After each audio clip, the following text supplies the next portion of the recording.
Não. Boa noite a todos. É um prazer recebê-los aqui na SPM. Para quem não me conhece, sou a professora Luciana Florencio. Eu, junto com a professora Thelma, a gente lidera um grupo de pesquisa, estão todos convidados. Esse já é o segundo evento esse ano, né, Thay? E para mim foi uma alegria, porque eu pude trazer o Juliano. A gente é quase um amigo, né, Juliano? A gente já tem aí um longo período. E o Juliano fez esse lançamento ano passado. A gente falou, por que não vir para a SPM, compartilhar, que eu acho que você está fazendo o seu trabalho, precisa chegar aqui numa escola de comunicação, marketing, né, e negócios. Então, foi isso, e a gente quis montar essa mesa para discutir um tema que eu particularmente acho que nós, como brasileiros, precisamos saber mais sobre isso. Né? Então, eu estava até ontem num evento, a gente fala IG, as pessoas não sabem, sim, né? IG? O que é IG? Aí você vai para a Europa, as pessoas falam DOC. A gente sabe o que é DOC, né? Mas no Brasil a gente sabe o que é IG. Então, acho que assim, que delícia, né? A gente está começando essa discussão aqui, porque continue, né, Elan? E aí eu trouxe o Papa. Só ele. Acho que eu não sou nem. Ah, sim, senhor. Se muito for, eu sou um rabinho. Mas é um menino e está aí trazendo para a gente, vai trazer, né, da sua experiência toda, e com os nossos participantes, honrados participantes, que, nossa, assim, gratiluz, que gentilmente vieram hoje, né, para dividir aqui esse espaço com a gente. Mas eu tenho mais uma novidade, amiga, venha.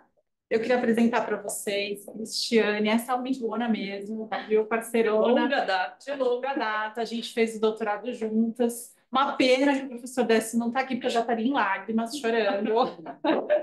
Ele foi nosso orientador e fundador do Pensa. Essa juventude aí não vai saber, mas o Pensa, geração Z não, né? Parou.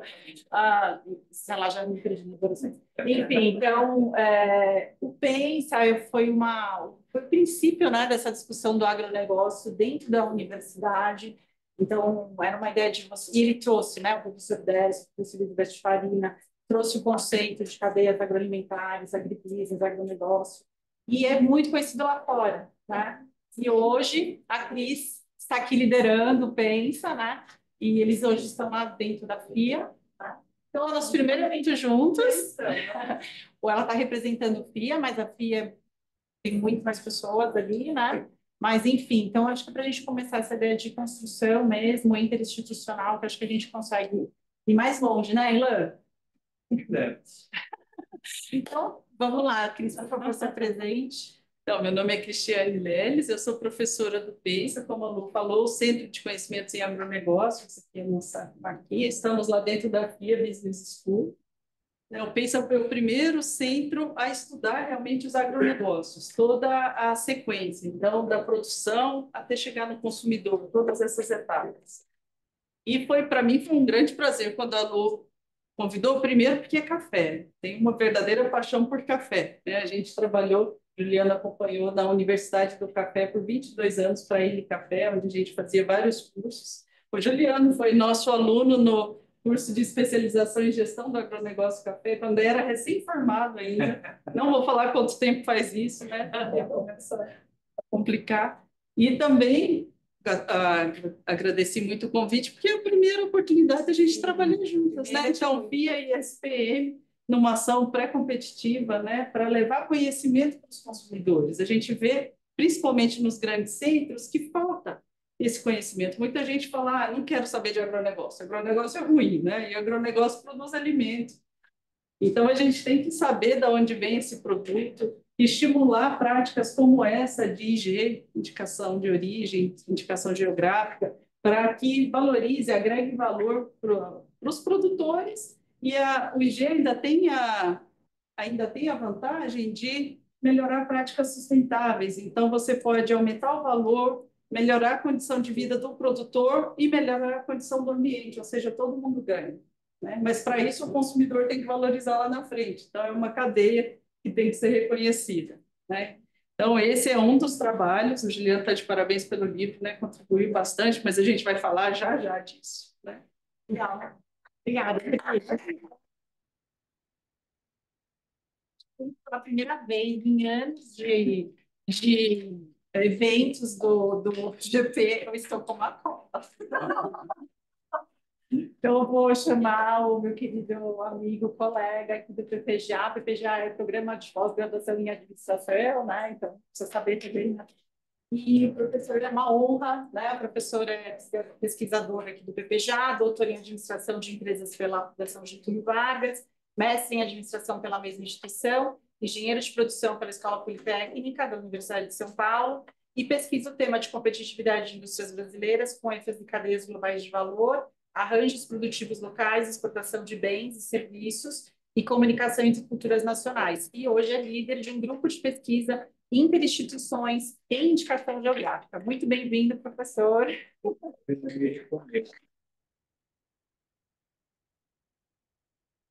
Obrigado, Lu. Bom, aqui me conhece pela Lu, Lucas, lá, certo? Obrigado, Lu, pelo convite, falar sobre indicações geográficas.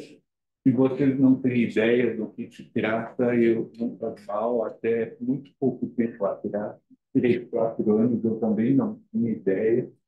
Descobri por culpa dessa moça aqui, da Jane Malaguti, que ficou órfã de um orientador no meio do curso, o Eduardo Spers, que foi nosso colega durante 12 anos, passou num concurso da Exalc e nos deixou. Foi uma grande perda. E aí eu tinha dado uma disciplina para a Jane, tínhamos dado bem ela e fizemos uma parceria e ela me explicou o que era indicação geográfica. Quantos anos tem isso? 4. Não tem muito mais que isso. E aí comecei a pesquisar e me interessei por esse tema, ela fez a tese dela nisso. E aí agora a Simone é me orientando de doutorado também, e a coisa está crescendo.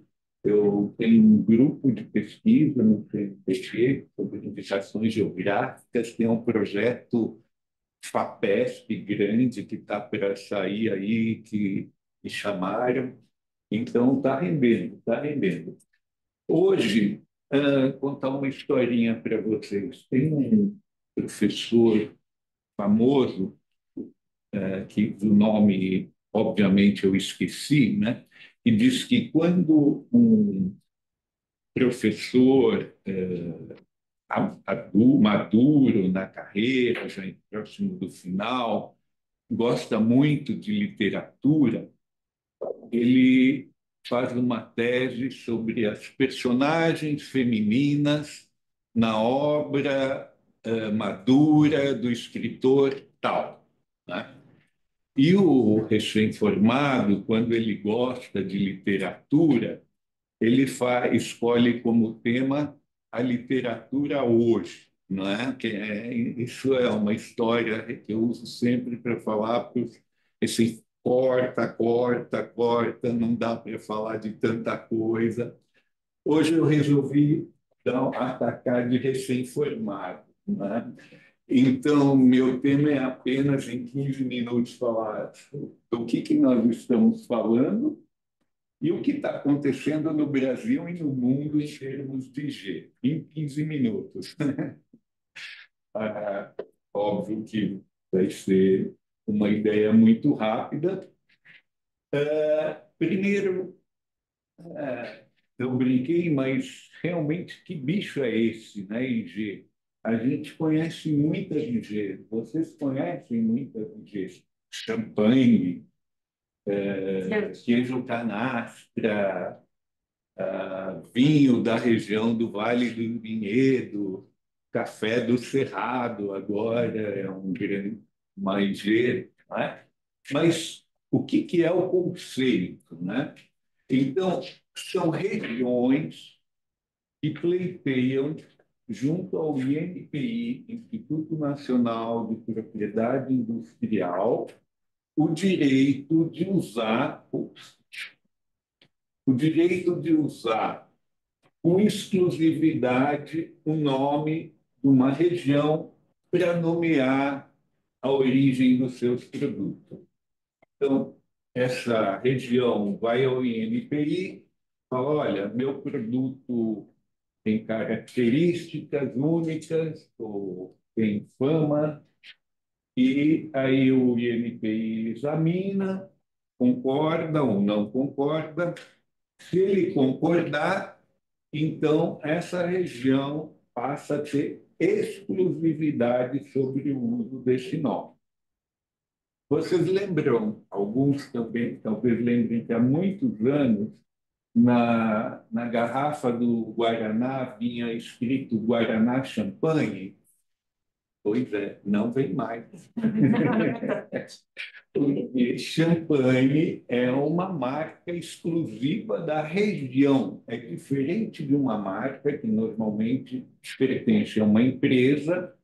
Essa marca, entre aspas, pertence a uma região, né? Queijo canastra, prosciutto de Parma, estou tocando na tela. Então, essas regiões têm esse direito. E esse direito é protegido internacionalmente. Tá? Se você botar aqui no Brasil o nome de prosciutto de Parma no teu presunto, eles vêm atrás de você e movem um processo. Tá? Então, em essência, é isso. Agora, normalmente, quando uma região adquire esse direito, ela promove a marca, ela promove inovações e gera ganhos para os produtores e para a região. Então, o que vocês têm a ver com isso? Primeiro, enquanto consumidores, é interessante vocês conhecerem o conceito. Porque se um produto tem IG, tá, é porque alguém negociou características desse produto, o INPI, e zela por essas características. Então, quando você compra um produto que tem IG, você tem, você acredita, e com boas razões, que ele tem propriedades e que tem um grupo, que não é só o Estado, é um consórcio, é uma associação, e verifica se essas condições estão sendo cumpridas. Como cidadão, né, nos interessa, porque as IGs têm o poder de levar desenvolvimento para as regiões, e eu pensei que ia ter estudantes de TCC aqui, mas não tem, mas tem potencialmente de mestrado, pode ser um tema interessante de pesquisa.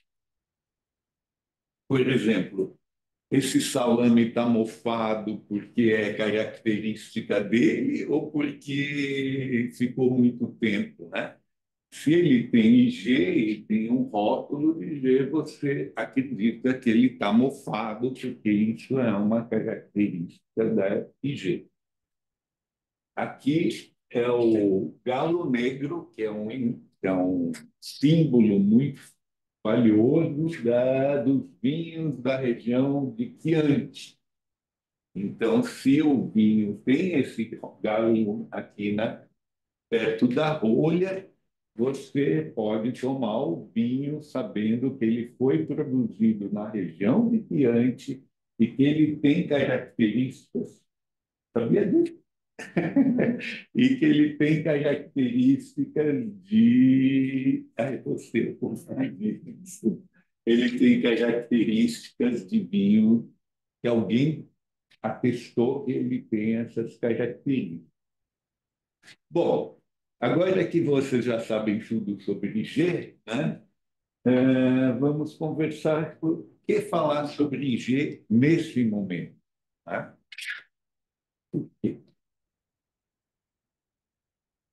Isso é uma reunião que aconteceu agora entre 15 e 18 de fevereiro, em Roma, na sede da FAO,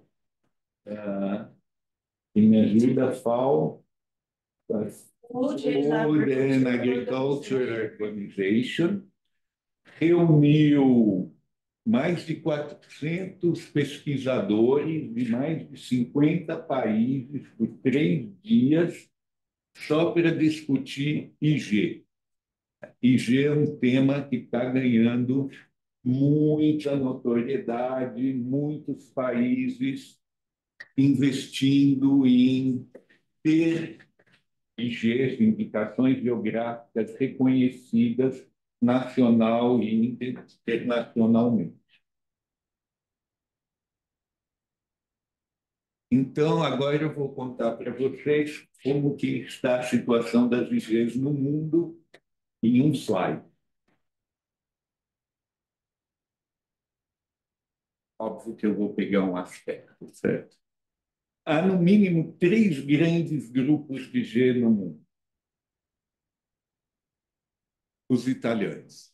Os italianos são um caso à parte em termos de G. Só a região da Toscana tem 32 IGs. Para vocês terem uma ideia, no Brasil, no estado de São Paulo, que é maior que a Toscana, a gente tem 8, né? E o poder econômico dessas IGs não tem comparação, né? Então, essas IGs italianas representam uma economia de 20 bilhões de euros por ano. Isso é uma porcentagem expressiva da produção agrícola do Brasil, né? E é relativamente pouca gente, mas são produtos de alto valor agregado. As pessoas nessas regiões têm orgulho de consumir os produtos locais. E nas escolas, vai lá, que eles estão consumindo um produto que tem IG. A Itália é um caso, é a Liga A das IGs. A França, a Espanha e Portugal são a Liga B. E adivinhem quem é a Liga C? O resto do mundo, e nós inclusive.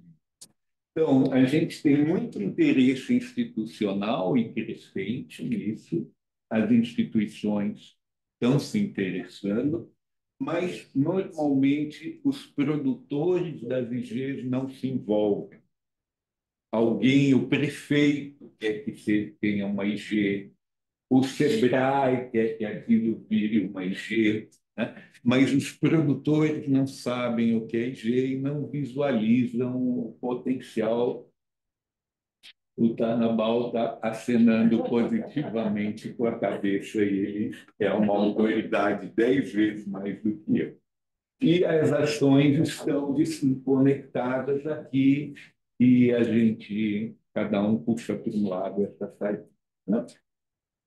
Aqui é um mapa das IGs de café. Só de café nós temos 18 no Brasil, das quais 14 estão representadas no livro, porque está explodindo. A cada dia sai uma nova IG. Eu acho que no tempo entre eles fazerem o livro e hoje, saíram 4 IGs de café.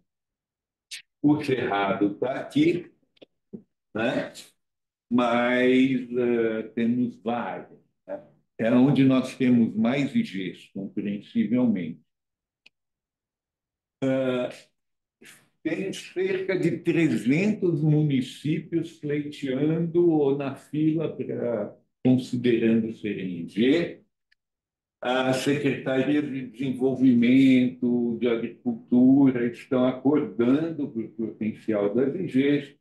FAPESP, SINEP, etc., todos estão pipocando projetos nessa área. Eu falei de Itália, a economia, a denominação de origem protegida, DOP, que é o nome deles, PG, gera 20 bilhões de euros por ano. Como eu estou de tempo? Já estourei? Não cheguei nem na metade. Eu vou correr. Esses são algumas das IGs, Grana Pagano, Parmigiano Reggiano. essas IGs, cada uma região que produz, tem 1.000 produtores, gera um PIB de bilhões de euros. Bilhões de euros. Certo? Tem um poder, essas IGs, no caso do grana pagano, o consórcio impõe para cada produtor quanto que ele vai produzir no ano. É verdade. E com isso eles conseguem manter o preço do produto. Essa é a curva de crescimento do número de Gs no Brasil. Vocês veem que de 2001 a 2000 e tanto, 8, e agora cada ano 8, 10. Então é um exponencial crescimento. E outra razão para falar de G hoje é o lançamento do livro sobre Gs. Então, agora vocês sabem tudo sobre G no Brasil e no mundo. Obrigado.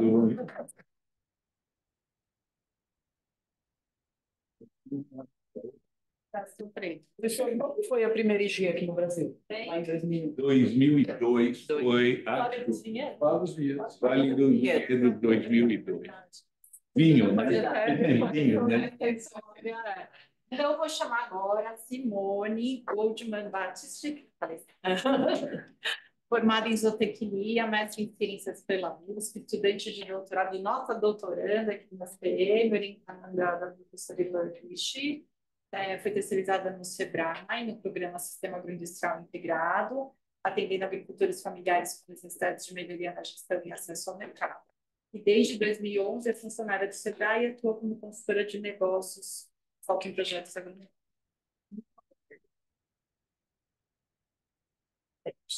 Sabe escrever. Só entrar. A gente. Sim, está online. Eu passo o link para você. Link do Zoom. Daria para colocar os rostinhos aqui para a gente ver quem está online? Porque acho que tem 11 pessoas online. Mas eles não estão com a câmera aberta. E depois colocar para cá. Por favor, tá tranquilo, né? Obrigada, professora. Pessoal, boa noite. Eu sou a Simone, então, e trabalho no SEBRAE como consultora de negócios, atuando no agro.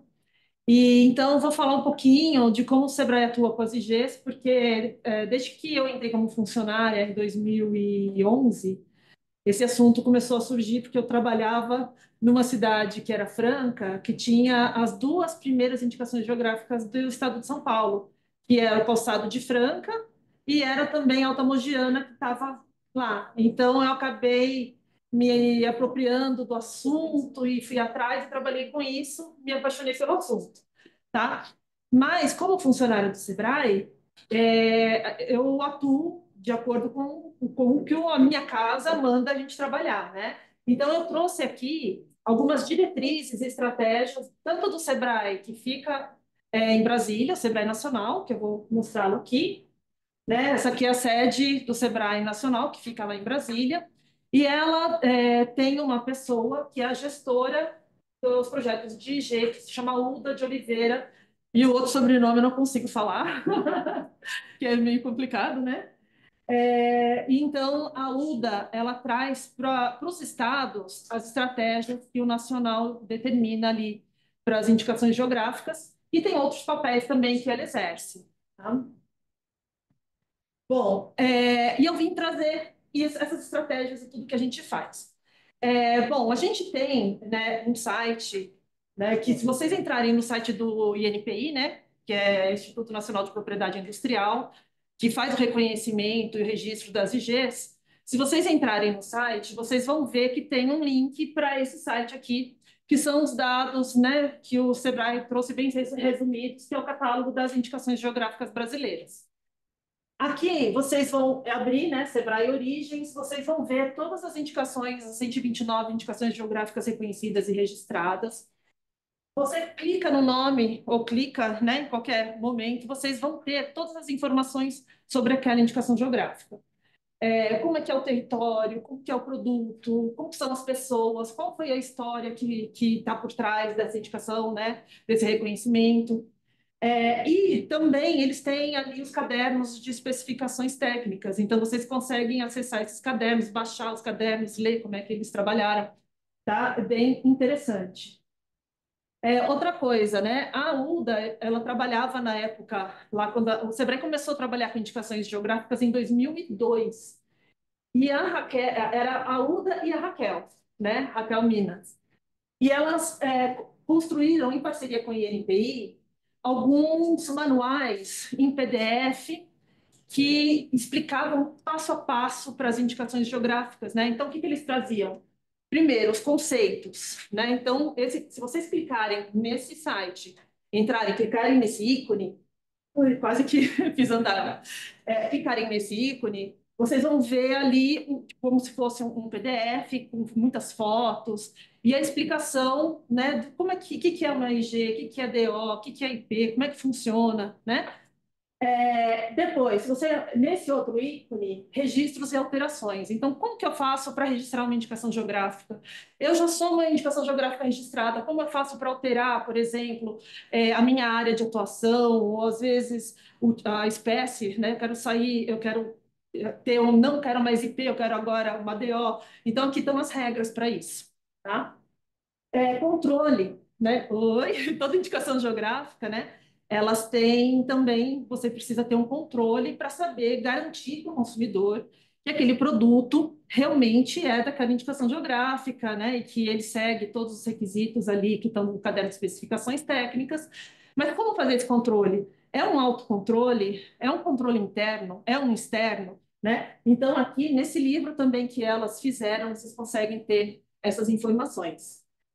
E caderno de especificações técnicas também, um outro PDF muito bonito, cheio de fotos, e explica, né, o que tem que ter minimamente no caderno de especificações técnicas, né? Como é que funciona? Como é que você pode construir o seu caderno de especificações técnicas, tá? Então, elas construíram isso nessa parceria com o INPI.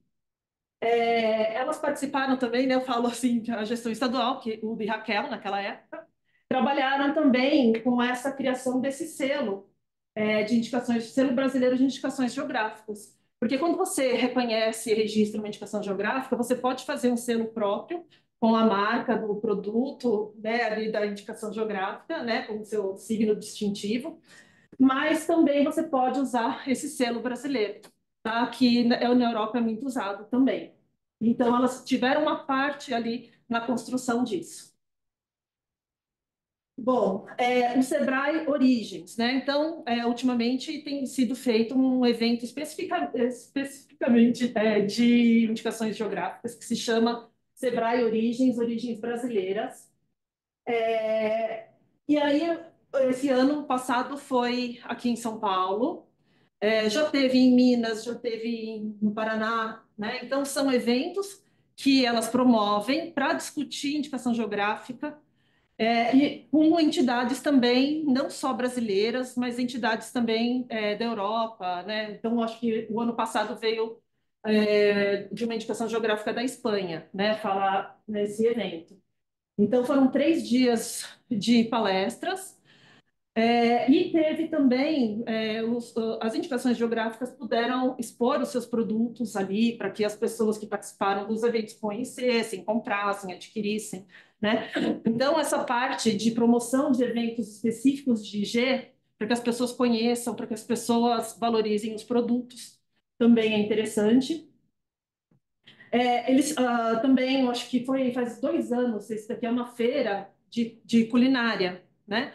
E aí a UDA resolveu ali comprar um espaço ali, né? O Sebrae Nacional comprou um espaço e ofereceu para as IGs que estão em estruturação e para as IGs já reconhecidas também, para que elas colocassem as suas barracas e vendessem seus produtos para que as pessoas consumam, tá?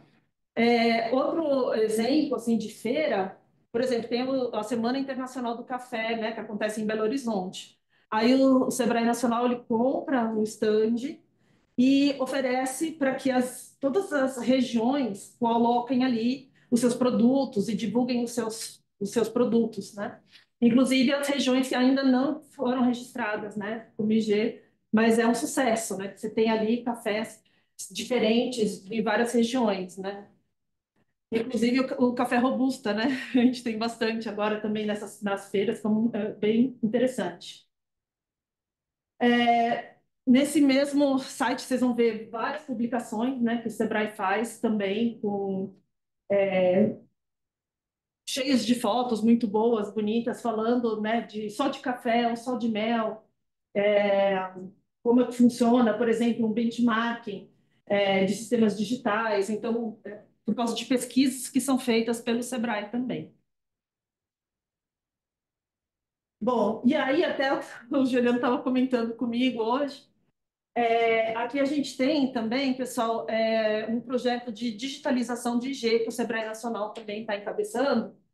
E esse sistema traz o quê? Sistema de gestão, controle e rastreabilidade para as indicações geográficas de café. Tá? Então, eles começaram, né, eles precisavam começar com alguma indicação geográfica de café. É a mais numerosa que nós temos no Brasil. E é um produto que é igual, né, para você comparar também, né? É um projeto piloto, você está começando, então vamos começar com os cafés. Então, naquela época aqui, deixa eu ver, não sei se estão todos, está faltando algum, Juliana? Faltando 4, né? Agora são Que 16. são 16, que entraram também aqui nessa digitalização. Tá? Então, todas as IGs de cafés entraram nesse projeto. Sim. Ah, que legal. Né? Então, essa adesão, que na época não tinham todos aderidos, esse daqui acho que é de 2023. É recente mesmo. É recente, né? Então, tá. Então, eles aderiram para começar a fazer melhor o controle, né? O controle e a rastreabilidade do café de cada indicação geográfica.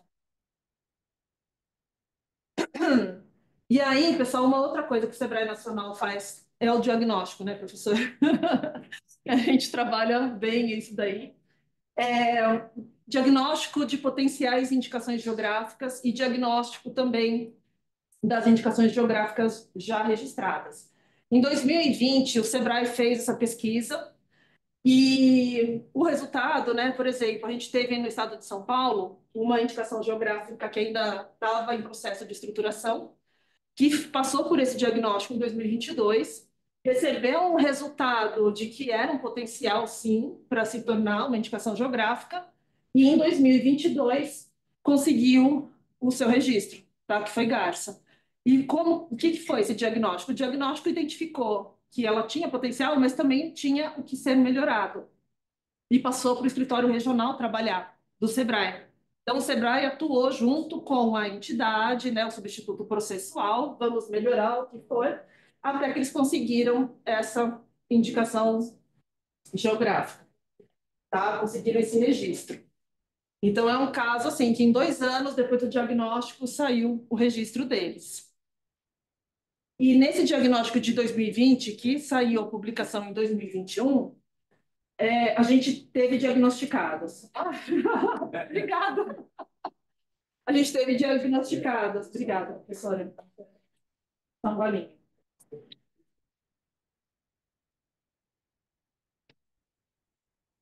A gente teve diagnosticadas 120 potenciais indicações geográficas e tivemos 75 diagnósticos de indicações geográficas já registradas.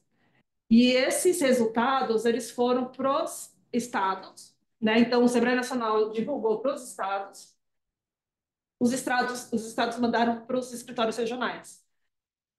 E a gente trabalha com esse resultado, né? Então, se é um potencial, vamos trabalhar esse potencial. Se é uma indicação geográfica já registrada que está com algum problema, por exemplo, de mercado, aí o Sebrae tem que atuar nessa parte de mercado junto com aquela indicação geográfica já registrada. Então, dá um direcionamento para nós que trabalhamos com os produtores rurais e com as entidades. E aí, para finalizar, pessoal, só para mostrar o trabalho que eu faço ali como escritório regional, que eu trabalho no escritório regional de Sorocaba, né, hoje. Eu atendo 28 municípios. lá em Sorocaba. E aí, então, a Uda, né, e agora a Maíra, elas passam as estratégias para os estados. Aqui no estado de São Paulo, a gente tem a Flávia Florencio, né, nessa figura que passa para nós, nos escritórios regionais, as diretrizes tanto estaduais quanto nacionais para a IG, tá? E aí, o meu papel como consultora é promover projetos, tá? Eu chego nos municípios, nos 28 municípios, e vou promover projetos, é esse o meu papel. E aí, o que eu preciso fazer? Eu preciso primeiro buscar os parceiros, porque eu não sei nem para onde ir quando eu chego nos municípios, né? Então, eu vou na CAT, eu vou nos sindicatos rurais, vou nas prefeituras e conversar para entender o território, entender o que o território está precisando, quais são as demandas, o que é mais produzido lá, o que tem de diferente, de diferencial, né? E aí, começo a trabalhar com os produtores rurais, né? Então eu vou, converso com eles, a gente faz várias reuniões e a gente começa a trabalhar o associativismo e o cooperativismo, porque eles são pequenos, né? Eles sozinhos, eles não vão longe nem para comprar, nem para vender. Então a gente precisa trabalhar essa parte também do associativismo e cooperativismo. E aí a gente sabe também que quando começa a trabalhar associativismo e cooperativismo e as governanças que estão no apoio também às vezes tem, né, algum tipo de atrito e a gente está sempre trabalhando para promover a união e a conversa e o diálogo, né? A gente trabalha bastante a governança e por fim a gente trabalha com os produtores rurais a parte de melhoria de tecnologia, de gestão e de acesso ao mercado, né? E aí, se nesse projeto que aqui eu estou trabalhando, se surgir uma oportunidade de identificação de uma indicação geográfica, eu falo, puxa, dá para trabalhar. Aí vamos passar para o Sebrae Nacional, fazer um diagnóstico e talvez aí continuar com o trabalho, né? O trabalho, normalmente depois do diagnóstico, e se der potencial, normalmente se contrata o Instituto Federal. O Instituto Federal faz todo o trabalho de estruturação da SG, né? Então, pode ser que eu identifique que não, aqui não tem potencial para nenhum IG, mas eu vou trabalhar outras coisas, né? Com esses produtores, né? Vamos trabalhar só melhoria de acesso ao mercado, vamos trabalhar gestão, vamos trabalhar qualquer outra coisa, tá? Mas quando existe o potencial, a gente leva para cima e tenta fazer um projeto especial bem bacana, tá? E eu acho que é isso. Eu queria deixar falar rápido.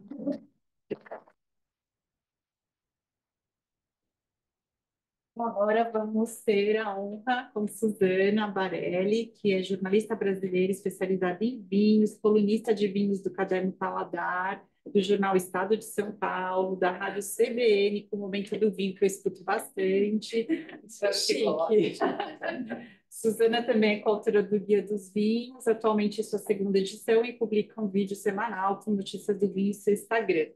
Em 2024, foi eleita a personalidade do ano Américas pela Vini Portugal. Bem-vinda.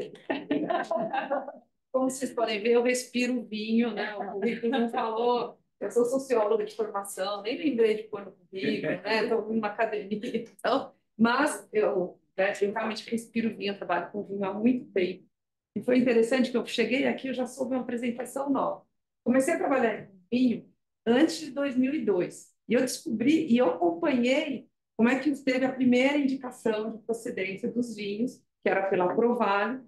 Mas eu não sabia, nunca soube que foi a primeira indicação de procedência no Brasil. Eu acabei de saber isso agora. Eu sabia, sempre soube que é a primeira indicação do vinho.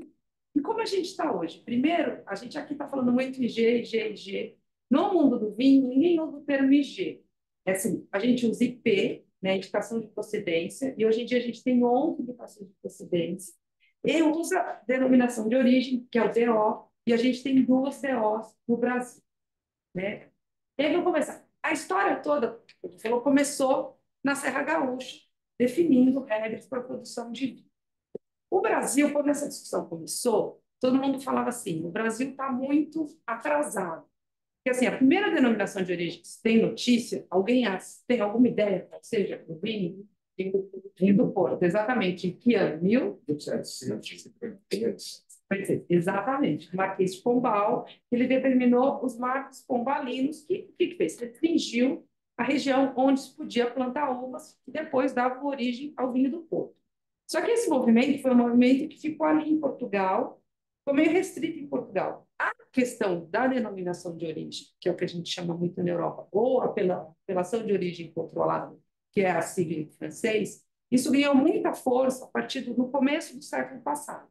Por quê? Porque se percebeu que era preciso ter regras para você, por exemplo, você ter uma uva da região, era comum isso acontecer. Por exemplo, a região de Chianti, que o professor mostrou o galo negro, que é até um símbolo super clássico, é uma história, depois a gente até pode contar no bate-papo muito pitoresco. Mas antes, assim, no vinho de Chianti, não necessariamente tinha só uvas daquela região. Né? Você tinha o vizinho, você tinha a região mais ali, que deu uma safra melhor, né? E veio... Isso acontecia muito em várias regiões produtoras da Europa. E aí se sentiu a necessidade de vamos delimitar qual é a área para você ter, para você poder dizer esse vinho é dessa característica, né? Tem essas características, são essas uvas, né? E assim começou, e tem uma, se a gente olha o mapa, por exemplo, a denominação de origem da Borgonha é de 37, aí de Bordeaux logo depois, vão surgindo, né, se a gente fizer um quadro de anos assim, você tem principalmente a partir da década de 30 essa necessidade, depois do pós-guerra um pouco mais, de você delimitar a área de produção de vinhos. E por que que, e por que que essas DOs, ou essas apelações de origem, foram importantes? Muito importantes, porque elas definiram, né, a primeira coisa, essa questão da origem da uva, mas elas definiram regras de produção comuns. Então, por exemplo, você tem no mundo do vinho regras que determinam. Se você vai plantar o vinho em espaldeira, a espaldeira é uma fileirinha um atrás do outro, né? Como se fosse uma fileirinha. Ou se você vai plantar enlatada, por exemplo, é como se fosse um varal de antigamente. Conforme você plantar a uva, você vai dar características diferentes na uva. Define também o volume de produção. Então, você sabe, por exemplo, a Sangiovese, que é a uva do Chianti. Em geral, você tem uma produção, se eu não estou enganada, de 8.000, 9.000 quilos por hectare para fazer um bom vinho. Né? Se não tivesse essa denominação, você poderia deixar a planta fazer 18.000 quilos, 20.000 quilos. Aí você garante, você vai ter um vinho muito mais diluído do que seria um Chianti, o que se espera de um Chianti. Então, essas regras das denominações de origem, elas foram muito importantes no mundo do vinho, que começou da Europa, e aí migrou-se para o Brasil e chegou aqui em 2002, quando teve a primeira IP, Vale dos Vinhedos, e em 2012, 10 anos depois, virou uma denominação de origem. Todas as IPs que tem aqui no Brasil, que eu falei, duas TOs, 11 IPs, todas elas querem chegar a ser uma denominação de origem, que as regras são muito mais restritas do que uma denominação de procedência. E as regras são desde a área exatamente de produção, o tipo de variedade que você pode plantar, rendimento por hectare, tipicidade. Então, assim, hoje em dia, essas 11 regiões elas estão com regras muito mais abertas, né? Nesse início, é importante isso? Por quê? Porque o Brasil é um produtor relativamente novo no vinho, né? E que você está testando. Por exemplo, em fevereiro desse ano, saiu a última IP, que foi a IP da região do sul de Minas. O nome é IP Vinhos do Sul de Minas. E é a primeira vez que a gente... É muito louco essa IP, porque ela está dando até um reboliço entre o pessoal do vinho. Por quê? Sul de Minas. Só que, por exemplo, Lavras, que está dentro dessa região, não é tão sul de Minas, né? Já é um Minas mais...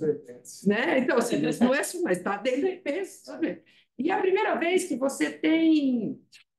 Não é uma área conjunta, não é uma área comum. É uma área, são 8, 9 municípios separados. Então, assim, é meio diferente, mas vamos lá, vamos ver. Até porque a questão de ser um novo mundo no mundo no vinho tem essa mania, você pode ousar um pouco mais, né? Então, assim, a gente vê, e como, assim, como somos um país novo de produção, quando a gente vê as regras da IP, você pode plantar várias uvas, né? A IP da campanha, você pode Taná de um lado e você pode Pinot Noir do outro.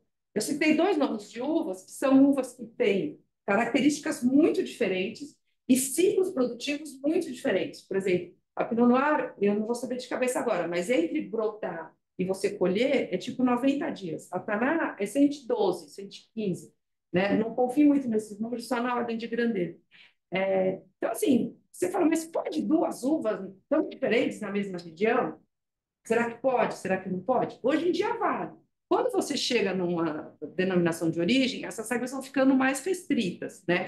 Hoje em dia, nessas duas DOs que a gente tem no Brasil, se a gente pegar a primeira, que é o Vale dos Vinhedos, que estava até aqui na primeira, você pode fazer vinhos brancos, vinhos tintos e espumantes. E a quantidade de uvas permitidas também é pequena. Hoje em dia, você pode, no tinto, o vinho obrigatoriamente tem que ter uma porcentagem maior de Merlot, até pode uma outra variedade, mas tem que ter pelo menos 60% de Merlot, né? E no vinho branco tem que ter a grande maioria de Chardonnay. Você fala assim, mas meu vinhedo tem mais Viognier. Ok, você pode fazer um vinho com a Viognier, que é uma uva branca também. Só que você não pode, você está fora das regras da denominação de origem. Então, assim, a ideia é que você saiba, quando você compra um DO, que o consumidor tenha um pouco mais de saber o que ele está bebendo ali. Ele pode não saber o nome da uva, mas ele vai saber um pouco o estilo do vinho que tem aí, né? Então, a gente tem o Vale dos Vinhedos, que tem isso, tem também espumante, que aí é aquela coisa, o vinho tem que ter o Pinot Noir, o Chardonnay, e pode ter uma pequena porcentagem de Riesling, que é mais ou menos as uvas que são utilizadas para elaborar espumantes no Brasil. Então, assim, você tem essas regras que ajudam muito o consumidor a reconhecer, como assim, eu sei o que eu estou encontrando. Só que, pelo menos no mundo do vinho, aqui eu estou vendo, tem um monte de especialistas em vinho, espanhol, a denominação de origem, ela não é sinônimo de qualidade. Ela é sinônimo de que a gente está mantendo uma tipicidade na produção, né? E muitas vezes o consumidor fala assim, eu vou comprar um vinho com selo DO dos vinhos, porque eu sei que esse vinho é bom. Isso não é verdade. Né? Aí cabe a gente, jornalista, provar cegas e falar: esse vinho teve 90 não, teve 80, teve 70. Então, assim, é um conceito que eu acho que, conforme for maturando a ideia de IGs, o consumidor precisa saber que não é um sinônimo de qualidade. Né? E muitos produtores eles usam como sinônimo de qualidade, e na realidade do vinho, pelo menos que é o que eu posso falar, isso não é verdade. É verdade, sim. Ele é elaborado, esse vinho é elaborado com essa uva, tem até esse rendimento, isso é verdade. Né? E para você ter o selo da DO também, tem sempre no final, você tem que submeter o seu vinho a uma câmara de provadores que vão provar e vão falar: esse vinho tem a tipicidade da região, né? Que é uma coisa importante, que te dá uma garantia do que você está provando. Mas não quer dizer que esse vinho seja um vinho que todos os vinhos tenham qualidade. Então, tem isso porque eu acho importante das indicações de origem. Eu acho que elas são super importantes como projeto. E ela tem, onde você falou assim, aqui no vinho também tem a mesma coisa. São poucos produtores que se envolvem nisso. Assim, poderia ser um movimento muito mais forte. Né? Eu vejo lá no Sul, se a gente pegar essa DO, a mais antiga, o Vale dos Vinhedos tinha que estar brilhando. E eles conseguiram fazer um vinho comum, a primeira vez tem 2, 3 anos que eles conseguiram juntar alguns produtos, fazer um vinho comum para garantir, né, que você está batalhando junto, está mostrando a região. Sendo, por exemplo, o Douro, né, a gente comentou, teve os Marcos Pombalinos que criou que na época nem se falava de denominação de origem, mas do vinho do Porto. E mais recentemente, o vinho do Porto é um vinho fortificado com teor de açúcar mais alto. Mais recentemente, nos últimos 30 anos, a região as uvas, descobriu-se que essas uvas do Porto, elas também tinham qualidade para fazer o que a gente chama de vinhos tranquilos, que são vinhos secos. Então, hoje a gente tem muito vinho, que aí a gente chama vinhos do Douro. O vinho do Douro, por exemplo, eles têm produtores que se unem e elaboram vinho juntos para chamar a atenção da região há muito tempo. Né? E o Brasil, assim, ele é mais um pouquinho, os produtores brasileiros são mais cautelosos, vamos dizer assim, de fazer as coisas ou menos ousados. Essa afirmação que você faz em termos de qualidade também é para o vinho do Porto? Porque me parece... Também é para o vinho do Porto. Mas o vinho do Porto, se ele é Porto, ele tem que ter DO. Sim, não é? Sim, tem DO Porto, sim. Aí você tem as marcas que diferem, que dão uma qualidade melhor, ou não tão boa. Não é? Sim. Ok, então está na marca. A marca que é o diferencial. Qualquer um vinho, o diferencial é que é impossível isso, mas o diferencial é você conhecer o produtor e saber se aquele produtor faz um vinho com qualidade. O que é impossível, porque não sei quantos milhões de produtores tem de vinho no mundo, né? O que a DO te ajuda é você saber que esse vinho, você está comprando vinho do Porto, foi feito com as uvas do Porto mesmo, foi feito com rendimentos definidos pela DO Porto, né? Mas ela não te garante que esse vinho é bom. Ele te garante que esse vinho tem uma tipicidade. Aquela região demarcada. Isso, a região demarcada. Sim, que as uvas vieram de lá, elas foram vinificadas em lagares, que o Porto, né, ele vinifica em lagar, ele te define várias regras, mas ele não te dá um carimbo que esse vinho é bom. Ele te dá um carimbo que esse vinho é típico, né? Não que esse vinho é bom. Essa é a diferença. E aí, você quer saber um grande vinho, você tem que acompanhar os produtores. Mas isso, infelizmente, experimentar. Tem que experimentar, o que é um bom exercício. Eu vou acompanhar aqui o teste, deixa eu dizer que é melhor. Então, assim... Mas para quem quer aprofundar, o caminho existe, né? Eu acho que isso que é importante. Sim, né? sim. E eu acho Não é impossível. Não, pelo contrário, não é impossível. Eu acho que depende da curiosidade do consumidor. Né? Sim. E para quem quer, tem milhares de guias, né, que vão te levar para o produtor. Né? Mas você tem que fazer essa lição de casa. Exato. Não, tem que estudar. Não vem de Eu graça. eu acho que em café também. Se estudar é bom porque você tem que provar. Exatamente. Né? Então, tem uma... E do outro lado, o produtor que já está naquela região, tem que também se algumas variáveis mudam a qualidade superior, tem que trabalhar para que aquela qualidade seja. Então, tem isso, mas aí tem um ponto interessante que eu queria chamar a atenção das DOs, que é o seguinte. Então, a gente tem essas regras de produção e a uma tipicidade, e que eu acho que são importantíssimas. E eu acho que é o jeito do vinho, principalmente a gente chama de vinho do novo mundo, né? Que é o vinho fora da Europa, de você ganhar um espaço maior, porque você começa a ter parâmetros, isso ajuda muito, né? E ajuda até o consumidor a se guiar nisso, por mais que não necessariamente todos os vinhos são bons, mas estão ali. Agora, o que acontece o que tem acontecido é que eu acho que o Brasil vai demorar muito para chegar lá, e nem está na hora de chegar, é que assim, a gente está nesse processo de IG, depois vai ter denominação de origem, e assim vamos, espero que aumente o consumo, onde o consumo é pouco, aí vai. Só que, por exemplo, o que a gente tem na Itália? Não sei se vocês já repararam, tem grandes vinhos italianos, que você não vai achar um DOC, a Itália é campeã de DOC, né, DOC, e a Itália ainda tem no vinho DOCG, que, assim, que é denominação de origem controlada e garantida. Né? Então, assim, é muita DO para confundir a cabeça do consumidor, mas ok, está tudo lá. Só que tem muita regra. E aí, por exemplo, você está na região, para ficar na Toscana, a Toscana é a região da Itália, né?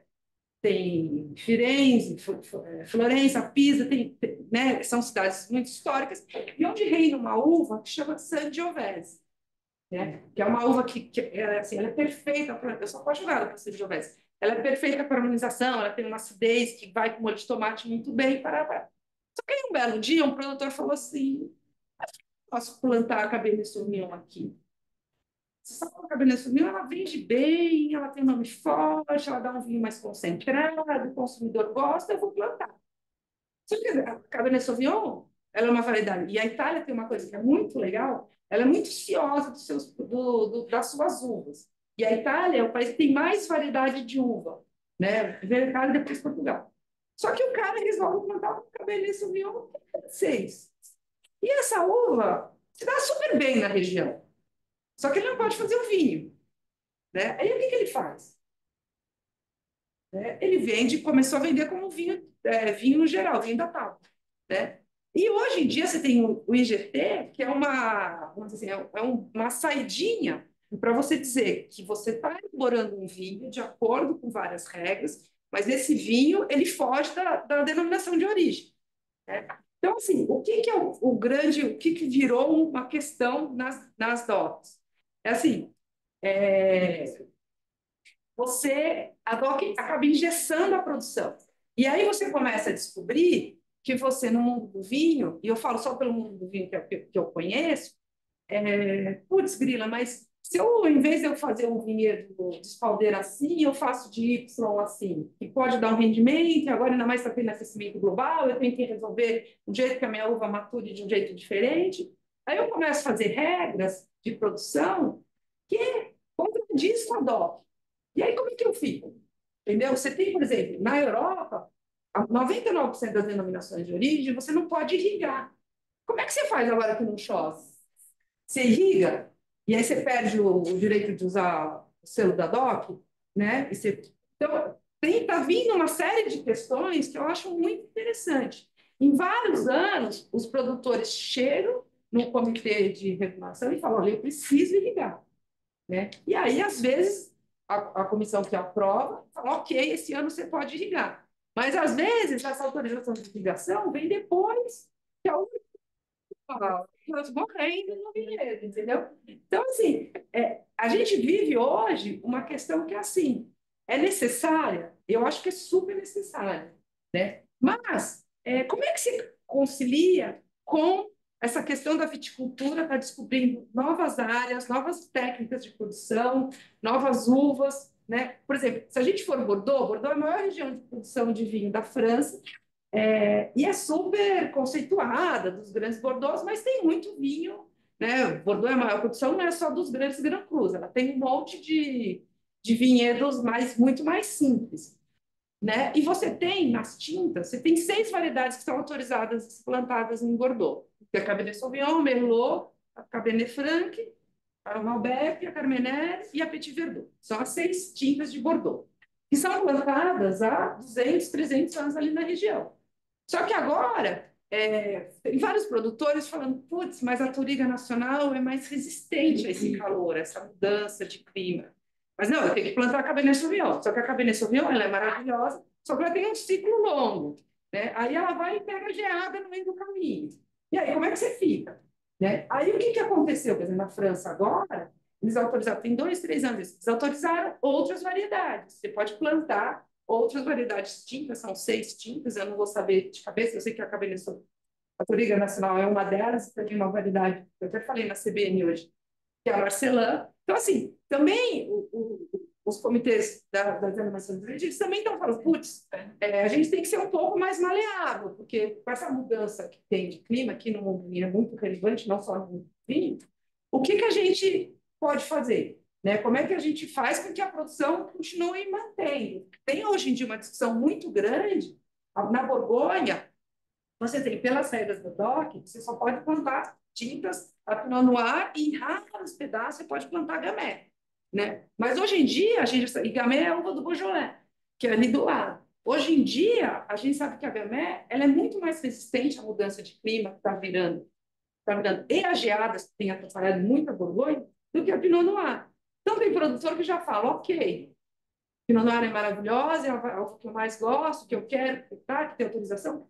Mas se eu plantar aqui 2 hectares de Gamay, eu me garanto se tiver uma catástrofe. Só que aí eu deixo de poder usar o selo da DOC. Então, assim, eu acho interessante acompanhar esse movimento, porque a gente está aqui defendendo uma coisa de tipicidade, principalmente de tipicidade, de garantir a origem de produção e técnica de produção. De repente, o mundo está mudando, e como é que a gente, como é que a gente se adapta a isso? Entendeu? Como é que a gente segue, né, garantindo assim: tudo bem, é legal que tenha uma Gamay, mas então vamos. Que regra a gente põe para processar Gamay? Ou não põe regra nenhuma? Né? Cava, na Espanha, é um outro exemplo. Cava é um exemplo diferente. Cava é como são chamados os espumantes espanhóis. Né? Já que a pastora metei, vou acabar cava e falo. Né? Vou dar uma delícia, mas. Então, só para acabar, só a história de cava. Então, cava é como é chamado os espumantes espanhóis, e eles têm as uvas que você pode cultivar. Aí, o que acontece em cava? A denominação de origem permite uma produção enorme, né? Um volume maior do que você teria uma qualidade.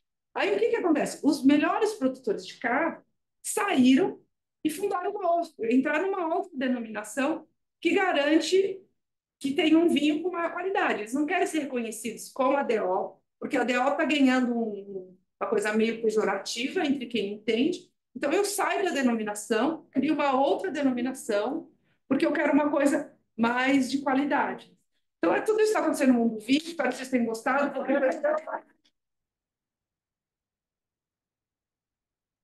provocativa, hein? Só mesmo, tem bastante, né?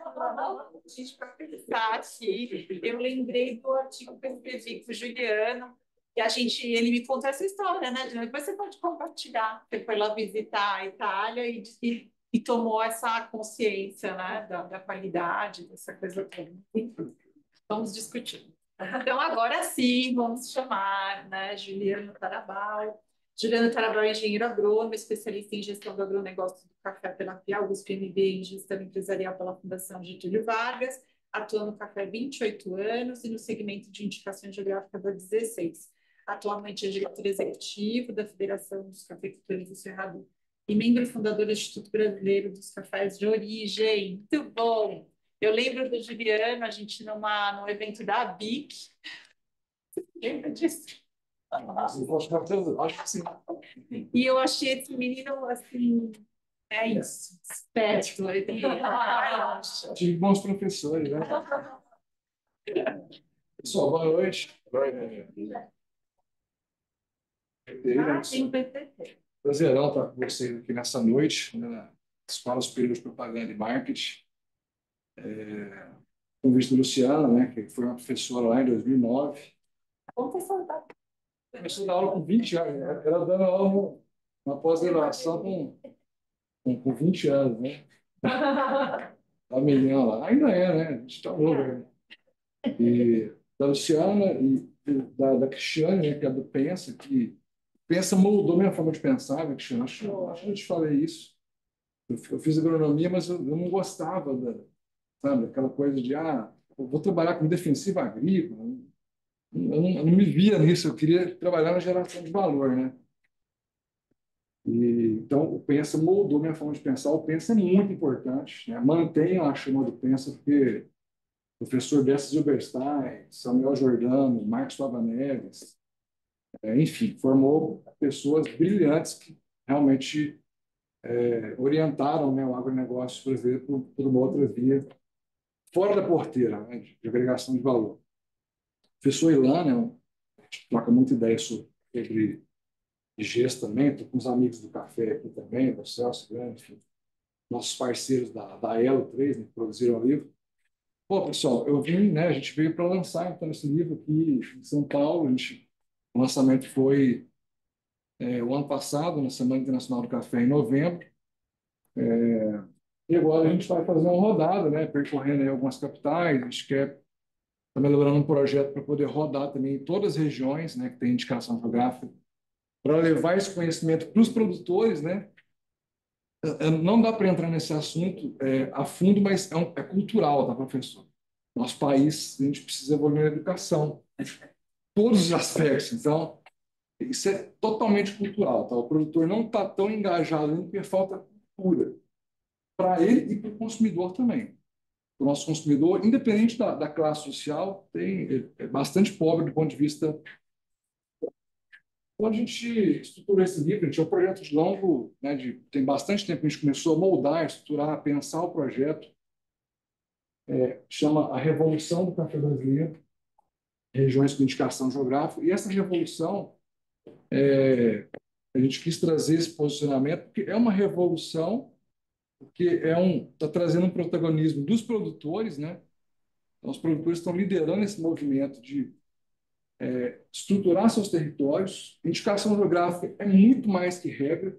Eu não gosto de me ater muito às regras, eu acho que a regra é uma estrutura básica, né, de qualquer indicação geográfica, mas eu gosto de olhar para a indicação geográfica muito mais como uma dinâmica de sociedade, uma dinâmica de território, do que simplesmente para a regra. E, inclusive, esse aprendizado que a Europa está nos ensinando a não. A Europa está se perdendo em muita coisa, inclusive nas regras, né?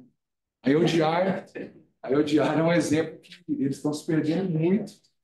Então, não é sobre regras, tá, gente? É sobre cultura, sobre sociedade, sobre turismo, sobre gerar valor. É muito além das regras, mas esse fenômeno que a Suzane comentou está acontecendo e eles estão expulsando o produtor, né? Levando o produtor a se rebelar contra isso por causa das regras. Mas então a gente criou um livro, vocês vão poder ter acesso aí. Não é um livro técnico, é um livro de storytelling, para contar histórias dessas regiões, desses produtores, conceituar a indicação geográfica. É um livro que tem muita imagem, né? Muito bonito. O fotógrafo, que é o Marcelo Coelho, ele rodou 3 meses em vários estados para poder fotografar esses terroirs. Vocês vão ver que são 14 regiões totalmente distintas, né? Então, estou dando um spoiler e eu trouxe, né, por alguns minutos, eu vou trazer para vocês, assim, por que a gente escreveu um livro, né, sobre regiões com indicação geográfica, dos cafés do Brasil com indicação geográfica. E esse insight, gente, foi muito em função do aspecto cultural. Eu trabalho muito na ponta de promoção, né, tanto no Brasil quanto fora do Brasil. Eu comecei a viajar para os Estados Unidos, para a Europa. Eu gosto de ler. Felizmente, meu pai me orientou para a leitura, minha mãe é formada em letras. Então, eu sempre fui um leitor voraz. Aí eu ia para o exterior e procurar livros de café, né, Celso? Eu chegava lá, cadê literatura brasileira, gente, que fala de café? Não tem. Então, assim, aí eu comecei a comprar livro de gringo escrevendo sobre o Brasil, escrevendo sobre café. E eu pegava leituras extremamente rasas, né? Depois, quem tiver curiosidade, tem um cara que chama James Hoffman, que é um barista inglês, ele escreveu o Atlas do Café. Eu fui comprar esse Atlas do Café, assim, né, com uma motivação, né? Na hora que eu fui ler, assim, meu Deus do céu, que coisa rasa, né? Assim, todo respeito, né? Mas como é que um cara que nunca veio no Brasil vai falar bem no Brasil, né, gente? É impossível, né? Então eu peguei, pô, a gente tem que falar, então, né? Nós é que temos que contar essa história, então, só para vocês entenderem, isso veio de lá, dessa indignação de que nós precisamos pautar o mundo com a nossa literatura, né? Não é só sobre marketing, né, gente? E marketing também não é só sobre publicidade, marketing é sobre conteúdo, né? Nós almoçamos hoje, né, Mário, na Japan House, que é uma aula de como vender a cultura oriental, né? Então, assim, a gente tem que aprender muito sobre isso. Bom, então eu trouxe a gente vai falar um pouco, né, de como agregar valor para a denominação de origem. Eu trabalho para o Cerrado Mineiro, que é o maior case no Brasil para indicação geográfica. Entre todas as 130 cadeias que estão hoje com indicação geográfica, tem uma estratégia bem sólida por trás. Tem uma história de 50 anos, né? A gente que precisa se localizar, onde que a gente está. Eu vou passando rápido para a gente, para não perder. Vou investir tempo aonde mais interessa. É um território bem grande, traz uma complexidade. Você comentou do sul de Minas, a gente também é uma região bem grande, né? Mas também traz uma dinâmica de sociedade bem rica, né? Traz um volume de produção, traz todo um aspecto estratégico também. Tem uma governança muito forte, formada por cooperativas, associações, a federação, a fundação. Isso é uma dinâmica de sociedade estruturada, né? Toda boa indicação geográfica tem uma boa governança por trás. A governança é a chave para você estruturar e promover e ter capacidade de organizar. Então, o professor Ilanjo falou bastante, todo mundo falou sobre o contexto da DO, né, como a Suzane Torres, ela nasceu no Porto, né, por esse senhor Marquês de Pombal, por um programa de pirataria. Os ingleses estavam pirateando o vinho do Porto, vendendo na Europa inteira, porque eles viram que aquele vinho estava tendo notoriedade e começaram a engarrafar outro vinho e vender como se fosse vinho do Porto. E o Marquês de Pombal chegou e trouxe a proteção e demarcação da região do Porto. Lá que nasceu, então, toda essa história, né? E falamos, né, do Parma, a gente foi lá conhecer esse processo. É história, é cultura. Obviamente, normas e regras são importantes para que eles sigam, né, um processo que é sensacional, né, gente? Se deixar uma coxa envelhecer por 24 meses, tem que ser uma determinada raça. Aí tem uma influência dos ventos que vêm das montanhas e entra nas estacionaturas que envelhecem. Então, você se apaixona pela história, né, gente? É a história que traz a paixão. Assim como o Brunello Montalcino, eu sou apaixonado por essa região, tive a oportunidade de ir lá 2 vezes. Em setembro do ano passado foi a segunda vez que eu fui lá. E eles evoluem também, é legal ver. Eu tive em 2013 e depois agora o ano passado. Teve uma evolução grande de posicionamento, de foco, para manter esse produto em alta. Então, Brunello, quem coloca um Brunello na mesa sabe que está tomando uma coisa diferente, uma coisa que tem uma história, que é uma Sangiovese, né? A uva, também gosto muito da Sangiovese. O Parmegiano, né?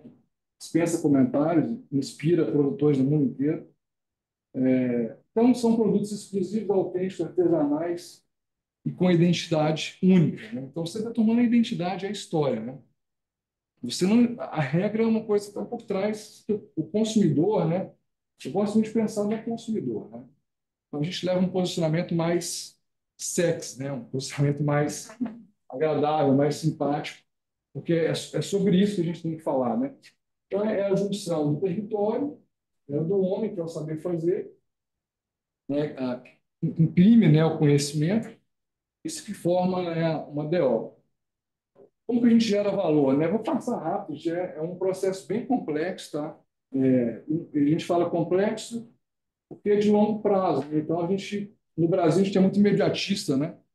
Mas a gente precisa definir, sim, os critérios e normas, a gente precisa monitorar e fiscalizar. Então, no Cerrado Mineiro, a gente está nesse momento de monitorar, fiscalizar mercado, de mapeia, né? Quem está usando, como está usando ferramenta de IA. A gente trabalha o envolvimento dos produtores, que isso é fundamental, né, gente? É o que a gente chama de evangelizar, né? A Igreja Católica está lá todo domingo, você vai na missa, você faz o terço, agora acorda 4 horas da manhã para fazer o terço. Isso é evangelização, gente, é a cultura, né? Então, aqui também a gente trabalha essa cultura, né, o tempo todo. A gente promove, né, feiras nacionais, feiras internacionais, para levar a marca, essa aqui é uma feira na Holanda, então a gente leva, né, os produtores vão também, se engajam. Então, a gente faz a proteção e a fiscalização do uso, que tem registro no Brasil e no mundo também, na Europa, nos Estados Unidos, na Ásia. A gente trabalha o desenvolvimento sustentável, né, com projetos.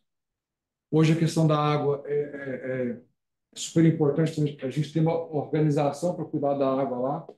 A gente trabalha o envolvimento da comunidade, né, trazendo hotéis, bares, restaurantes para poder também. Então, entenda que é cultura, né? Todo momento a gente vai falar que é um processo muito cultural.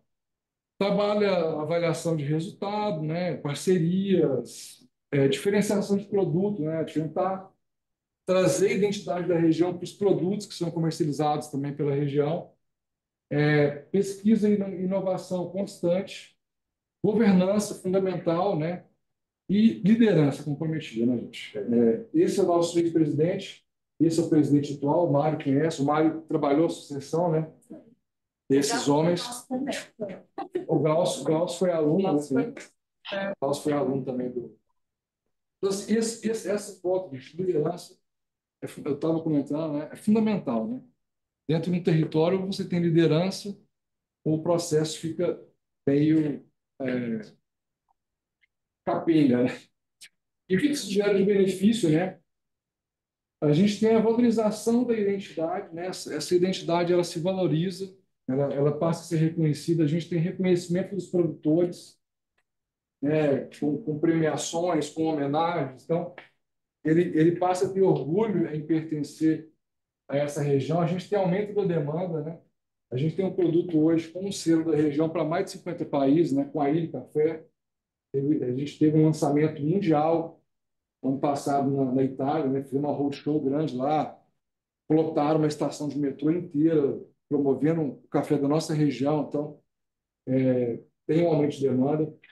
Preços mais elevados, né? O café do Cerrado Mineiro, tem uma elevação de preço em relação às demais regiões hoje no Brasil, de uma importância de 5 a 10% a mais que outras regiões.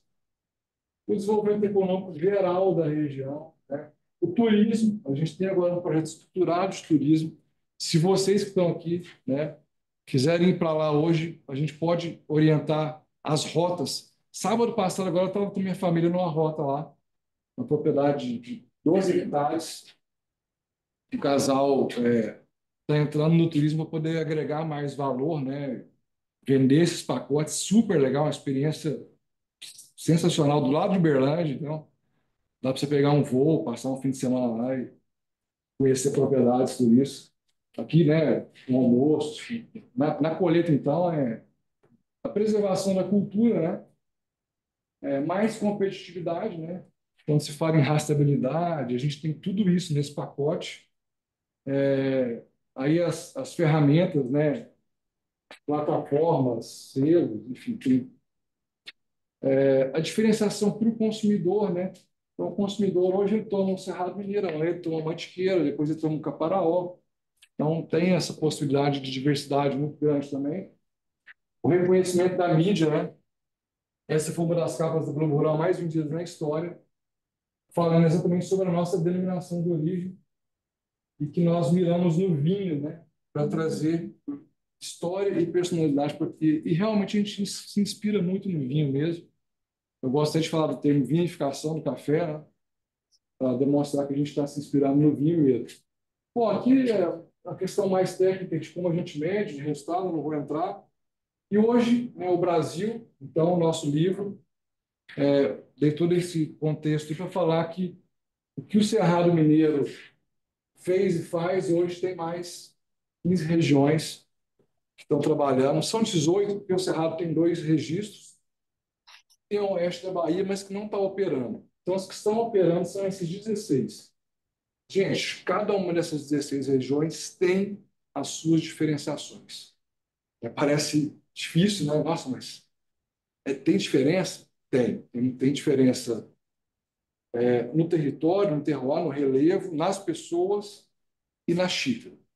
Na xícara, a gente precisa avançar mais em pesquisa, a gente precisa lapidar mais as diferenciações, mas é possível também a gente distinguir isso. Então esse livro conta a história de cada uma dessas, né? Só não tem a gente lançou, saiu o registro da Vale da Grama e Chapada Diamantina. Então não tem essa vai ficar para a próxima edição. Mas tem 14 regiões contando a história em detalhe de cada uma dessas 14 regiões, caracterizando o terroir, contando a história de 2 produtores, de trabalhadores também nessas regiões, da característica sensorial do café, conceituando a indicação geográfica, falando um pouco de agricultura regenerativa. Então, é um livro de storytelling, é um livro, né, vocês, acho que vocês deram uma folhada aí. As fotos são artísticas, né? O Marcelo é um cara que está desde o começo nesse projeto. Então, é um livro para você degustar também. Você está em casa tomando café, vai lendo aos poucos, não precisa ler tudo de uma vez, vai lendo uma região, outra região. É um livro para promover os cafés das regiões brasileiras. Ele é bilíngue, né? Português e inglês. E é isso, a gente está nessa fase de promover. Essa capa é das Matas de Minas. E essa foto é proposital, né? É um produtor e um filho. O produtor e o filho, que significa essa sucessão. No mundo, o país que está fazendo a sucessão mais bem feita, mais bem estruturada é o Brasil. Os demais países produtores de café no mundo estão com problema de sucessão. É o Sérgio D'Alessandro. Ele é bem conhecido, né? O Sérgio D'Alessandro. Está escrito, talvez ele esteja aí. Ele está no livro, tá? Está no livro. Está no livro. Alô, para nós. Tá no evento? Um abraço aí, Sérgio. Abração para você. É um produtor que ficou lindo o ensaio dele. Lá as fotos são lindas, gente. A gente é muito suspeito, né? As fotos são lindas, então é um livro para vender o Brasil, né, gente? A gente precisa aprender a vender melhor o nosso país e nós estamos só começando, né? Esse livro é parte de um projeto bem mais amplo. Essas regiões formaram um instituto, formar um instituto que não é uma entidade, a gente não quer criar entidade, é um movimento de pessoas para promover o café brasileiro por meio dos seus territórios, das suas regiões, tirar um pouco essa imagem de commodity, né, que a gente só produz volume, e também que a gente promove história, promove cultura. Então, esse livro é sobre isso. E é isso, gente. A gente vai, né, agora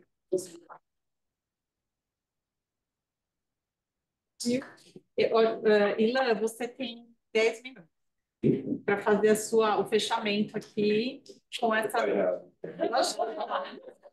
Eu ia ter que fazer. Um fechamento, abrir para pergunta. Abrir para perguntas, obrigado. Perguntas. Não sejam tímidos. Eu gostaria que o Luciano, que o Juliano comentasse um pouco mais sobre a construção do projeto Cerrado Mineiro Bahia, que resultou, então, naquele produto que eu, como sou da área de varejo, eu não conheço um produto com 4 marcas juntos, o mesmo produto, porque ele tem no Brasil, ele tem aí, né? Brasil, o Cerrado Mineiro, e no Generator garante que aquele produto vem de uma agricultura com base regenerativa. Você tem 4 ícones no único produto. Eu não conheço, eu realmente não conheço. Então, para mim, nessa ótica do produto e essa comunicação de todos esses ícones para o cliente final, eu vejo isso como de muita importância. Então, se você puder dar uma palavrinha sobre a construção dessa ideia que surgiu no Japão, O Bart está falando, procurem depois, pessoal. Aqui em São Paulo é fácil, né? Aqui tem a loja da Ilha, né? A Ilha Café é a Ferrari, né? De café. O site também. Dá para comprar pelo site, né? Tem vários sites vendendo, mas a Ilha é a Ferrari do café. Ela é uma marca italiana, tem uma relação de longo prazo com o Cerrado Mineiro, começou na década de 90. Então, aí ele impulsionou o café especial no Brasil. O Ernesto Willi, que é o falecido Ernesto, que é o fundador, né, da empresa, ele gostava muito do Brasil, então ele incentivou os produtores brasileiros a trabalhar mais a qualidade. Esse projeto que o Mário comentou, a gente lançou em 2023, né? Foi um projeto de anos, né, de negociação, porque, gente, é uma marca de um território brasileiro sendo colocado numa lata de um produto italiano. Para quem conhece a Itália, sabe o nível do conservadorismo e da exigência deles em misturar marcas, né? Então, a gente trabalhou forte assim, para fazer essa collab, né, essa assinatura, e é o primeiro café no mundo de uma marca global a levar um selo de origem de uma região. Nem a Colômbia fez isso. A Colômbia fez enquanto país. Enquanto região, nós somos os primeiros. Então, aí eles escolheram que, como a agricultura regenerativa hoje está bastante em alta, né, esse tema que está ligado à sustentabilidade, né, uma pegada menor de carbono, a gente trabalhou só com propriedades de agricultura regenerativa no Cerrado, que fornecem esse café para aí. Foi lançado em 2023, o ano passado já teve um crescimento bem grande, hoje ele está para mais de 50 países. Então, você vai qualquer país na Europa, na Ásia, está na China, nos Estados Unidos, no Brasil, Na Coreia. Então, assim, é um produto global, levando a marca do Cerrado Mineiro. Então, é um case, promoção da origem, né, para o mundo. Porque o Brasil realmente é pouco reconhecido enquanto marca, né? Então, é isso que foi assim. E o lançamento também foi quase simultâneo, né? Você teve Vários países. uma semana você estava na Itália, em Roma, no consulado brasileiro, lançando o produto, e na outra semana você estava aqui no Nicho, efetivamente lançando o produto aqui no Brasil. Então, é isso, a singularidade desse produto é muito grande, né? A qualidade é a marca, é o nome do Brasil, porque ele chama-se Brasil, e a região como o Juliano comentou. Então, realmente é um ícone. Para mim, é um ícone. Eu acho justo, justíssimo. Porque, afinal de contas, o primeiro campeão do Prêmio Willy Café, Cerrado Mineiro. Sim,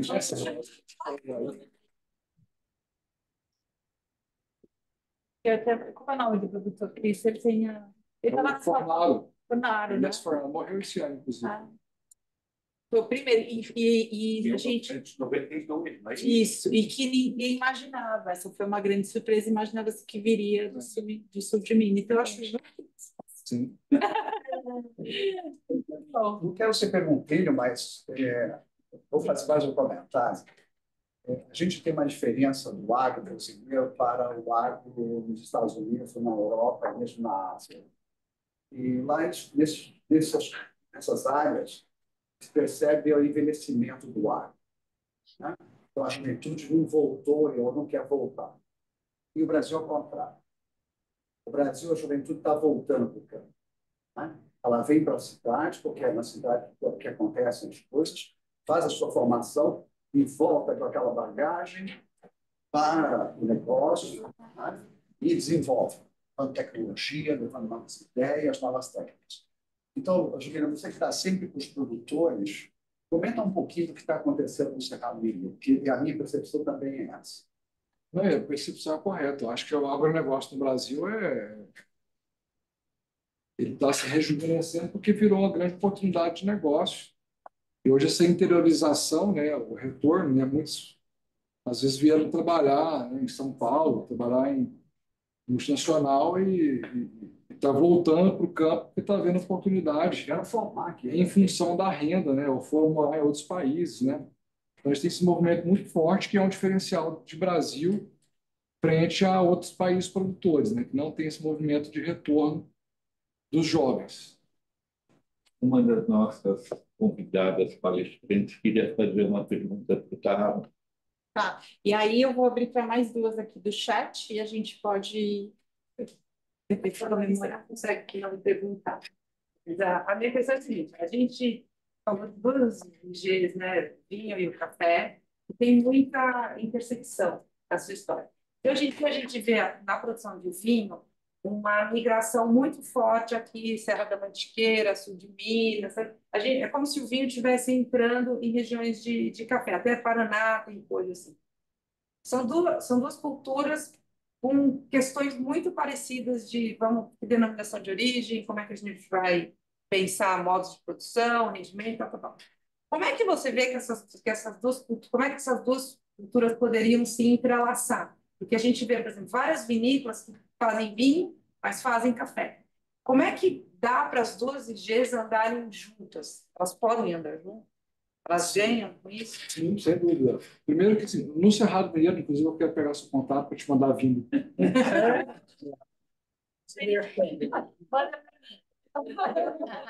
Nós estamos produzindo vinho também, eu estou ajudando lá nesse movimento, estruturar e tal, né? Vinho do Cerrado. E são cafeicultores. São cafeicultores. Então, o que a gente quer fazer? A rota do café, a rota de turismo já está criando essa interseção aí para que seja integrado, né? E existe oportunidade de trabalhar no ponto de vista de governança também, né? Na Itália tem consórcios que trabalham integrados, né?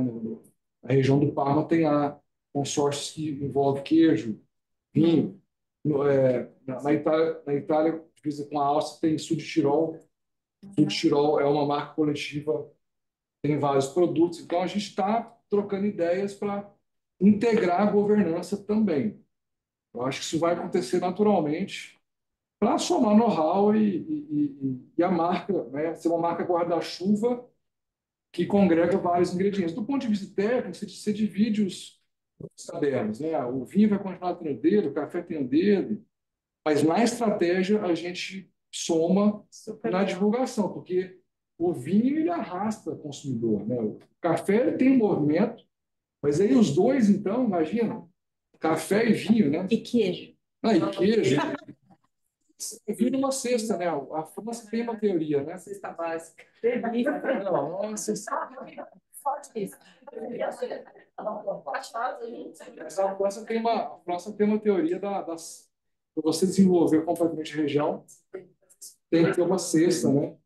Não é só um produto que vai levar a região a um outro nível, né? Tem uma soma de produtos e é isso que a gente está buscando lá. Hoje a gente tem o queijo do Cerrado, o café do Cerrado Mineiro, o vinho do Cerrado agora nascendo, está nascendo a cachaça do Cerrado, e aí não para, vai ser uma festa. Vou passar aqui para o Celso. Pega, por favor, se apresente.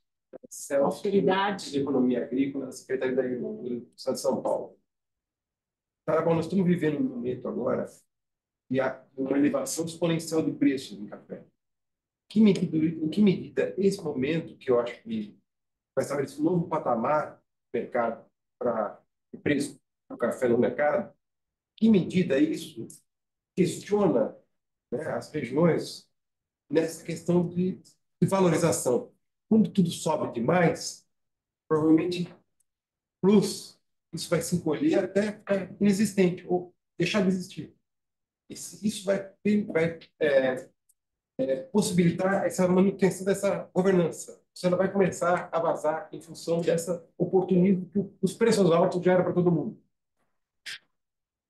Só ótima pergunta. E a geração de valor da indicação geográfica vai muito além do preço pago por saco. A gente não promete ágio. Quem trabalha prometendo ágio, na minha visão, está enganado. Porque no vinho, no presunto, não é isso, não é essa a abordagem, entendeu? Ela não faz um baita presunto do Parma e tal, discute com o consumidor ou com o comprador, eu quero mais X, mais Y. Essa visão, inclusive a gente filtra, né, a gente não quer, entre aspas, produtor com essa mentalidade. A gente quer trabalhar um nível de produtor que está ligado, conectado com o pertencimento da região.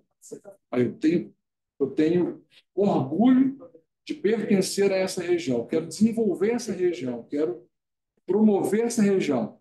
O preço do café, cada um se vira com o seu, porque aí é um know-how individual.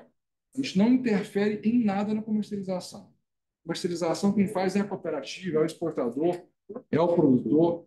Então a gente não interfere em nada na comercialização. Lá no nosso escritório não tem bolsa de Nova York lá. A gente trabalha totalmente fora da bolsa. Então, mas a sua pergunta, você conhece muito, né, como é que é a cabeça do produtor, e, de fato, cara, no momento, como você falou, estabeleceu um novo patamar de preço, essa valorização tende a se manter, e aí o investimento em qualidade ele vai vir pela cultura.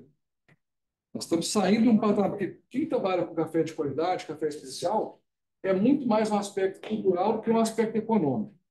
Isso no vinho também a gente vê nitidamente. O produtor de vinho, geralmente, está muito mais ligado ao aspecto cultural, de querer fazer um baita vinho, ganhar medalha, ser reconhecido, do que só pelo aspecto de eu preciso ganhar mais tanto. Entendeu? Então, acho que não vai interferir, pelo contrário, na governança, acho que tende a melhorar os níveis de investimento, porque vai sobrar mais dinheiro no bolso também. Gente, infelizmente, a gente tem que encerrar aqui. Eu só vou pedir para você responder duas perguntas. Porque as pessoas não vão nos acompanhar lá no café. No café a gente pode continuar o papo, certo? Então, primeira pergunta, onde a gente compra o livro? Está no Mercado Livre, né? A partir de segunda-feira, volta a vender no Mercado Livre. Eu comprei no Café Store. Também está no Café Store. Eu acho que Também está no Café Store, desculpa. procurar caféhistoria.com.br ou no Mercado Mercado Livre. Livre Café Store. E aí, acho que talvez uma pergunta para todos, né? Quais outros alimentos do Brasil têm potencial para se tornar um ícone de G como o café?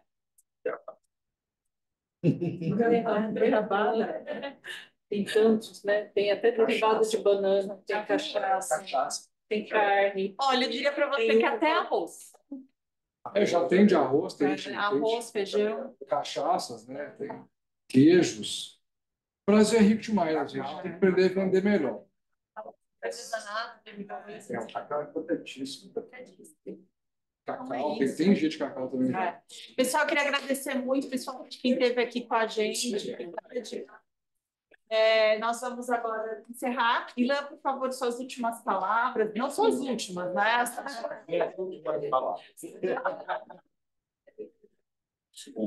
Para a gente encerrar.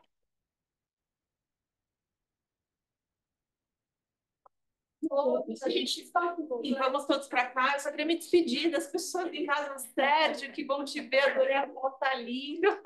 Vou te visitar. E é isso, pessoal. Muito obrigada. E a gravação depois vai estar disponível no nosso canal lá do YouTube. Curta. Como é que é? Tchau, tchau, gente. Mas a gente entra depois lá em cima, 9h40.